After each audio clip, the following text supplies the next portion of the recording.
আমি কোথায়? বাবু, তুমি এখন বাসর ঘরে। কিন্তু আমি এখানে কেন? বোকাটা, বাসর ঘরে বলে কি করে তুমি জানো না? বাসর ঘরে মানুষ যা করে তা তো বিয়ের পরে করে, কিন্তু আমি এখানে আসছি কি করে? আরে বাবু, আমার চান পাখিটা, তোমার তো বিয়ে হয়ে গেছে। তোমার শুধু আমার সাথেই বিয়ে হয়নি, আমাদের তিনজনের সাথেই বিয়ে হয়েছে। আমার বিয়ে হইলো কখন? আমি তো কবুলই বললাম।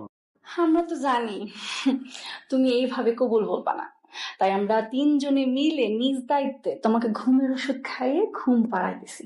তারপর কবুল বলায়া হাতে টিপসইও নিয়ে নিছি। তুমি এখন আমাদের তিনজনের স্বামী। মানে? মানে কিছু না জান, এই দুই চাকা আর শরীরের শক্তি বাড়াও। শরীরে শক্তি তো এখন লাগবেই, কারণ আমরা তো এখন তিনজন। তিনজন মানে এসব কি হইতেছে? আমি তো তোমাদের একজনকেও বিয়ে করি নাই। তোমার বিয়ে করা লাগবে না, অলরেডি তোমার বিয়ে হয়ে গেছে। এখন তুমি বাসরের জন্য প্রস্তুত হও। দেখো, তোমাদের সবাইকে বলতেছি, এগুলো কিন্তু একদম ভালো হইতেছে না। এই শোনো, ভালো খারাপ আমরা বুঝবো, এখন তুমি খোলো। কোনো মানে কি? মানে তোমরা সবাই মিলে কি আমার উপরে শারীরিক নির্যাতন করবা? এখন আপনি যদি বাধা নিষেধ দিয়ে রাখেন তাহলে তো এছাড়া আমাদের আর কোনো উপায় নাই। দেখো, তোমরা কিন্তু আমার দেহটাই পাবা, আমার মনটা কিন্তু তোমরা কেউ পাবা না। আমাদের তো ওইটাই মানে